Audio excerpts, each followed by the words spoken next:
J'ai fait une vidéo sur les Gold Saints dans la série originale, puis une vidéo présentation des Gold Saints dans Next Dimension, avant de faire un top 12 personnel sur ceux de The Lost Canvas. Il est donc, je pense, venu le temps de conclure cette mini-série, si je peux m'exprimer ainsi, avec un top 12 personnel des Chevaliers d'Or de Saint Seiya Omega. Juste avant de commencer la vidéo, j'en profite pour vous informer que j'ai créé une chaîne secondaire se nommant Heroes Life. En fait, sur cette chaîne, je posterai toutes les vidéos qui n'ont en fait rien à voir avec les mangas, donc par exemple les vidéos africaines ou même d'autres vidéos que j'ai envie de faire. Donc si jamais ça vous intéresse, vous pouvez vous y abonner, sinon bon, cette chaîne reste toujours active et ma chaîne principale. Je vous invite encore une fois à me rejoindre sur Instagram pour justement les IGTV que je poste, les reviews et tout ça. Sur ce, assez tergiversé, commençons sans plus tarder. On commence par le numéro 12, qui n'est d'autre que Tokisada du Verseau, aka la plus grande insulte au sein du Verseau de l'histoire de Saint Seiya. Personnellement, je suis pas un grand fan des Chevaliers d'Or de cette constellation, mais faut se le dire, voilà, entre Camus, Dégel ou même Mysteria, on a quand même perdu au change avec Tokisada. À l'origine Silver Saint de l'horloge, il sera promu Gold Saint du Verseau par Médée, mais n'ayant ni le cosmos ni la force mentale nécessaire, Tokisada se fera complètement dominer par la clause du Verseau. Il affronta d'abord Genbu de la Balance, puis se fera terrasser par Haruto du Loup, qui par la même occasion vengea son grand frère tué par ce même Tokisada. Tokisada reviendra dans l'arc Palace en tant que Palalis de la Death Watch grâce à l'aide du dieu Saturne. C'est, je pense, un personnage créé exprès pour être détesté dans le même genre que Deathmask et Aphrodite. Mais on pourra peut-être dire qu'il aurait eu le mérite de faire valoir pour montrer à quel point la puissance de Hyuga est monstrueuse. Si je dois exprimer un regret, c'est que j'aurais vraiment préféré que ce soit justement ce même Hyuga qui se voit revêtir l'armure du Verseau. À la 11e place, et je dirais que ça s'est joué pas mal avec Tokisada, Cancerus no Shira. À l'image de son homologue Deathmask, on peut vraiment dire que Schiller est une vraie crapule. Mais contrairement à ce dernier, Schiller, lui, possède une certaine classe et une certaine élégance. Pour moi, ce personnage est une petite déception. Pourtant, son histoire est plutôt intéressante. Lui dont non seulement les parents, mais tout le village fut tué lors d'une guerre. S'en suivra une vie extrêmement difficile pour le jeune Schiller, tellement difficile qu'il en arrivera à la conclusion que la survie des uns dépend de la mort des autres. C'est une philosophie qui est, je trouve, fort intéressante, mais ne sera pas trop développée dans son combat. Il fut vaincu et tué par Yuna de l'Aigle. Le prochain, ou devrais-je plutôt dire la prochaine sainte, se nomme Sonia du Scorpion. Pour être honnête, si je ne jugeais pas que en fonction des actes commis en tant que Gold Saint ou après, j'aurais sûrement mis Sonia plus haut puisqu'elle a une histoire vraiment touchante. Elle est la fille du principal antagoniste de la première saison de l'anime, Mars le dieu de la guerre, et par conséquent est également la sœur du saint de bronze d'Orion, Eden. Si on veut bien regarder, Sonia est sûrement l'une des personnes dans Saint Seiya Omega qui a le plus souffert. Elle se mettra d'abord au service de son père Mars, puis sera envoyée par sa belle-mère Médée afin de tuer le chevalier de la Croix du Sud, le père de Soma. Cependant, le père du chevalier du Petit Lion refusa de s'attaquer à une enfant, et c'est ainsi que ce dernier lui tourna le dos, et Sonia, pensant à l'avenir de son petit frère ainsi qu'à son père, malgré ses réticences, poignarda le chevalier d'argent en plein cœur. Se rendant compte de son acte, Sonia en sera traumatisée non seulement sur le coup, mais également tout au long de sa vie. C'est de cette façon que la gentille petite fille se transforma en machine à tuer. Plus tard, cette même Médée lui fera don de l'armure du Scorpion, et comme un signe du destin, elle fut confrontée au fils de l'homme qu'elle avait tué plus jeune. Cependant, Soma ayant compris la tristesse et les sentiments de son adversaire, n'était plus du tout animé par un esprit de vengeance. Mais malheureusement, en voulant relâcher sa puissance, Sonia détruit sa clause et s'enfermit dans un champ d'énergie, empêchant Soma de la sauver. Et c'est ainsi qu'elle vécut ses derniers instants, confondant Soma qui lui tenait la main avec son père qu'elle aimait tant. Sûrement l'une des morts les plus déchirantes de l'anime de Omega.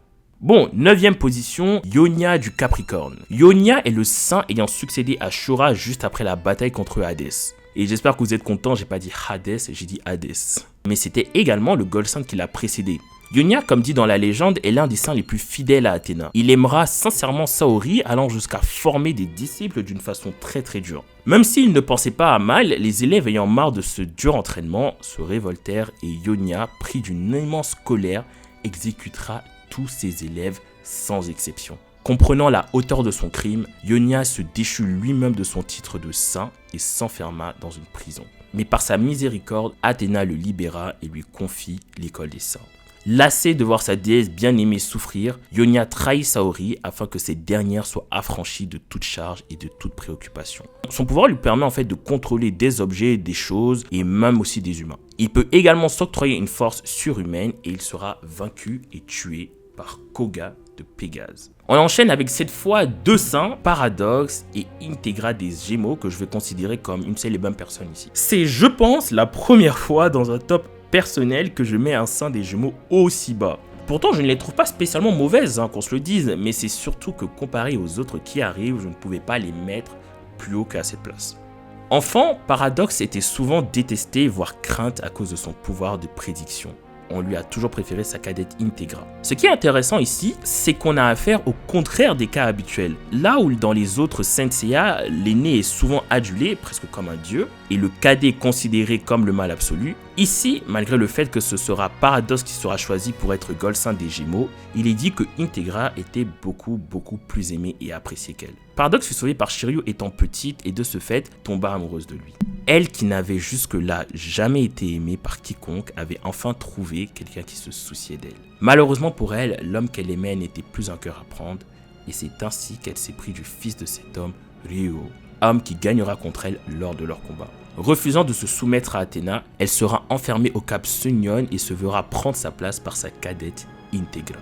Elle sera libérée par la reine céleste Gallia et se mit au service de la déesse Pallas. De ce fait, Paradoxe croisa sa cadette Integra dans cette guerre et comme les Gémeaux de toutes les générations, une discorde est bien présente entre ces deux-là. Cependant, les jumelles finirent par unir leurs forces dans un ultime assaut afin de déclencher le Another Dimension, puis Paradoxe s'éteignit dans les bras de la personne qu'elle a tant haï, mais qu'elle a fini par aimer. 7e position, Myken du lion, ou Mykene, je ne sais pas vraiment c'est quoi la prononciation. Myken est un ami de longue date du dieu de la guerre Mars. Sûrement l'un de ses premiers compagnons puisque le dieu lui confia l'entraînement de son fils Eden. Myken s'attela à cette tâche avec un grand acharnement. On aura un aperçu de sa puissance au début de l'œuvre quand celui-ci est chargé de protéger la tour de Babel, moment où il détruira les Bronze Saints sans trop de pression, faut bien le dire. Il réaffronta Haruto et Soma lors de leur passage dans la maison du lion, et impressionné par la détermination des jeunes chevaliers de bronze, décida de s'engager également sur leur voie. Il était parti pour être un très bon personnage, mais sera tué un petit peu trop facilement à mon goût par Amor des Poissons. La 6e place est attribuée à Baruguno Fudo. Si on doit donner une définition de la puissance pure dans Sensei Omega, je donnerai sûrement l'exemple de Fudo. Comme tout chevalier de la Vierge, c'est tout simplement un monstre dans ce domaine. Ami de Mars au même titre que Myken, il arrêtera les Bronze Saints dans leur avancée. Il les affronta tout d'abord sans armure et malgré cet handicap, il est surclassé déjà. Fudo se présente comme la réincarnation de la divinité japonaise Fudo Myo. Lassé de voir les humains se faire la guerre sans cesse, il décida de suivre et d'adhérer aux idées de Mars, mais finira par revenir à la raison grâce au fils de ce même Mars, Eden. Il sera très important car il participera à retarder la destruction de la Terre avec Genbu, Harbinger et Kiki. Après la bataille, Fudo jura fidélité à Athéna et l'escortera jusqu'au palais de Pallas où il participera à l'Athéna Exclamation aux côtés de Kiki et de Shiryu. En parlant de Kiki, c'est justement notre 5e homme. Le petit garçon turbulent et agité qu'on a connu dans la version originale de Saint Seiya a hérité de la grande sagesse de son maître Mu et est à son tour devenu un bélier d'or calme et puissant. Maître d'Éclose et gardien de la première maison, il aidera les bronzes à réparer leur armure. Il repoussa ensuite toutes les attaques des Martiens venus attaquer le temple du bélier et participera avec Fudo, Genbu et Harbinger à retarder la destruction de la Terre. Durant la guerre, il s'occupera de réparer toutes les clauses endommagées et défendu les saints sans défense contre les attaques des Palalis. Kiki a logiquement hérité des pouvoirs de Mu, il est donc capable d'utiliser le Crystal Wall ou le Starlight Toe Execution. 4e Gold Saint, et pour cette place j'ai choisi Laeburano Genbu, Gold Saint de la balance. Genbu est le dernier disciple de Doko, et il est cependant dit qu'il n'était pas un élève très assidu à la tâche et arrêta son entraînement avant la fin de celui-ci. Il revint des années plus tard à la cascade de Rosanne afin de récupérer la Gold Clause de la balance, faisant à ce moment-là passer pour un méchant du côté de Mars. Cependant, il fit tomber le masque en affrontant d'abord Tokisada, puis en empêchant la destruction des 12 maisons du sanctuaire. Mais je pense que tout le monde sera d'accord avec moi pour dire que le moment le plus important pour Genbu est sûrement son combat contre le Palalis de second rang, Aegir, ou Aegir, où il perdit malheureusement la vie, mais où la fissure qu'il infligera à l'épée de Hyperion sera déterminant pour la suite. On entre donc sur le podium avec Pisces no Amor, sûrement l'un des meilleurs antagonistes de Saint Seiya Omega, voire même dans tout Saint Seiya. Attention, je ne dis pas que c'est le meilleur, j'ai bien dit l'un des meilleurs. Lui et sa grande sœur Médée sont nés avec un cosmos des ténèbres très puissant, et ses enfants furent donc persécutés pour ça. Un jour, leurs pouvoirs se déclenchèrent et tuèrent leurs poursuivants de cette façon. Amor, subjugué par ce spectacle, décida de continuer à suivre sa sœur pour pouvoir à nouveau y assister. Même s'il dira plus tard que c'est un mensonge, je pense que personnellement, c'est bien la réalité qu'il racontait. Et moi, c'est pour ça que je kiffe ce perso, c'est une vraie crapule et il l'assume complètement. Contrairement aux autres Goldsand qui pour la plupart étaient un petit peu nuancés, lui assume 100% d'être mauvais. Et contrairement à Schiller, c'est aussi un vrai monstre de puissance, donc il est vraiment kiffant à voir. Avec Albafika, on peut dire qu'il remonte un petit peu l'estime du signe des poissons. Trahi par sa propre sœur, il sera tué par le dieu des ténèbres, Apsu. J'attribue donc la médaille d'argent à Harbinger du Taureau. Harbinger est sûrement le Goldsand possédant la meilleure évolution de tout Saint Seiya Omega. D'abord une brute épaisse, Harbinger est devenu un saint pour pouvoir entendre les bruits des eaux qui se brisent. Il voulait juste pouvoir combattre des personnes puissantes. On peut le dire, c'est souvent la pire raison pour devenir chevalier. Il affrontera d'abord Koga, en qui il voyait un très grand potentiel, et finit par le laisser passer.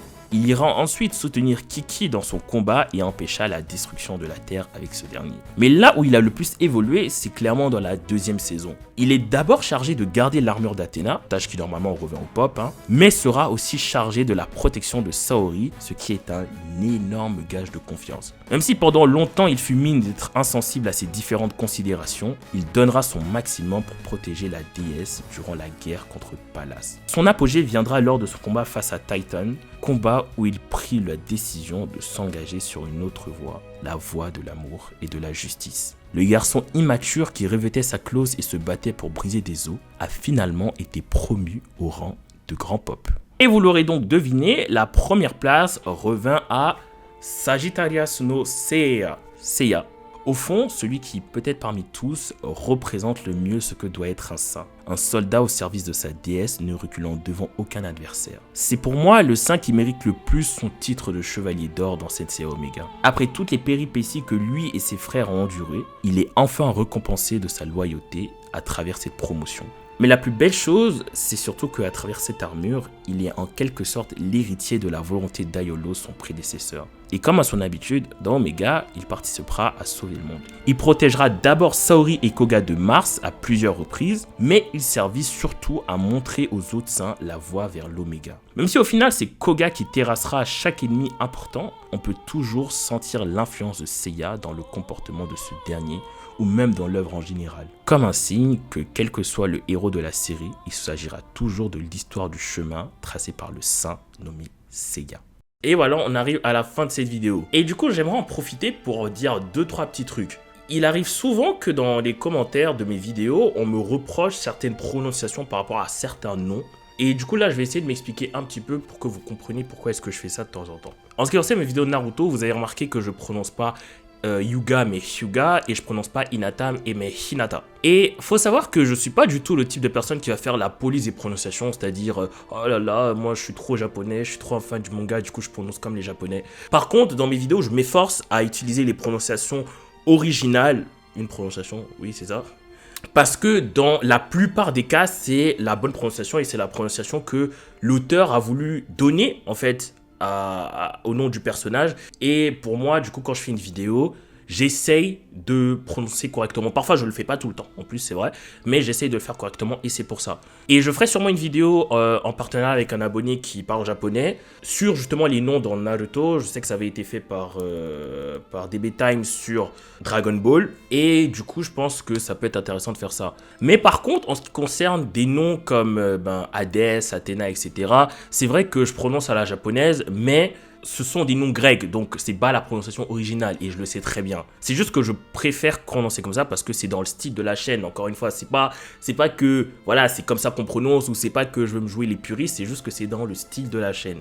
Mais bon, comme on m'a saoulé avec, en ce qui concerne les noms des dieux grecs, je les prononcerai à la française parce que bon, j'en ai marre d'avoir ça dans mes commentaires. Mais pour les autres noms, les noms japonais et tous les noms de Naruto, je continuerai à prononcer à la japonaise, ça j'en ai vraiment rien à foutre. Sur ce, j'espère que cette vidéo t'aura plu. Si c'est le cas, n'oublie pas le petit like, t'abonner. Tu peux me rejoindre sur Twitter et sur Instagram. N'oublie pas, sur Instagram, je poste un autre type de contenu.